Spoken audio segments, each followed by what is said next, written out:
ইউনূস সরকার ক্ষমতায় আসার পর থেকেই একের পর এক বিপ্লবের দ্বার প্রান্তে চলে যাচ্ছে বাংলাদেশ। প্রযুক্তির ছোঁয়া পড়েছে প্রতিটি ক্ষেত্রে। বাদ জানিয়ে এবার কৃষি খাত। বাংলাদেশের কৃষি খাতে আধুনিক প্রযুক্তির প্রয়োগ বাড়াতে চীনের সহযোগিতা চেয়েছেন বাণিজ্য উপদেষ্টা। বিশেষ করে ড্রোন প্রযুক্তি ব্যবহার করে চাষাবাদে দক্ষতা ও উৎপাদনশীলতা বৃদ্ধির লক্ষ্যে এই সহায়তা চাওয়া হয়েছে। চীনের ইউনান প্রদেশের বিনিয়োগ বৃদ্ধির পাশাপাশি বাংলাদেশের কৃষিতেও এই সহযোগিতা চেয়েছেন উপদেষ্টা শেখ বশিরউদ্দিন। দ্বিপাক্ষিক সম্পর্ক উন্নয়নের মাধ্যমে শিক্ষা, স্বাস্থ্য, কৃষি ও পর্যটন খাতে সহযোগিতা বাড়ানোর সুযোগ রয়েছে। বিনিয়োগ বৃদ্ধির পাশাপাশি দেশে এগ্রিকালচার ড্রোন সিস্টেম চালু করতে সহযোগিতা, ট্রেনারদের সক্ষমতা বৃদ্ধি, পেস্টিসাইড ম্যানেজমেন্ট ও খাদ্য শস্য উৎপাদনে এক্সপেরিমেন্টাল প্রকল্প গ্রহণের আহ্বান জানান বাণিজ্য উপদেষ্টা।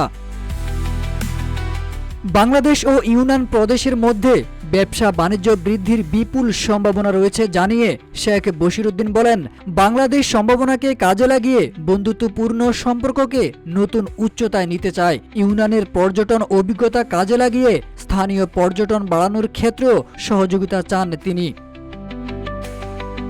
ইউনান প্রদেশের গভর্নর ওয়াং ইউবুর সঙ্গে বৈঠকে বাণিজ্য উপদেষ্টা এসব সহযোগিতা চান।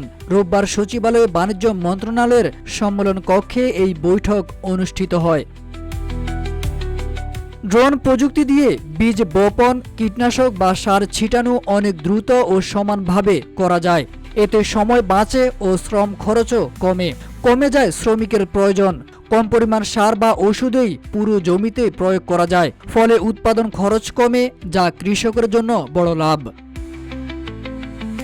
ড্রোনের ক্যামেরা দিয়ে জমির উপরের দিক থেকে ফসলের অবস্থা পর্যবেক্ষণ করা যায়। কোথায় কীটের আক্রমণ হয়েছে, কোথায় পানি কম, সব ধরা যায় এক নজরে। বন্যা বা খরার মতো পরিস্থিতিতে ড্রোন ব্যবহার করে দ্রুত ক্ষতির পরিমাণ বোঝা যায়। সেচ ব্যবস্থাও সহজ হয়।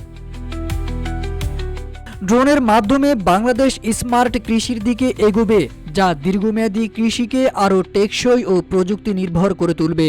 ড্রোন প্রযুক্তি ব্যবহারের মাধ্যমে আরও উন্নতভাবে উৎপাদন হলে কৃষি পণ্য আন্তর্জাতিক মানে রপ্তানির জন্য প্রস্তুত করা সহজ হবে বলে মনে করছেন বিশ্লেষকরা।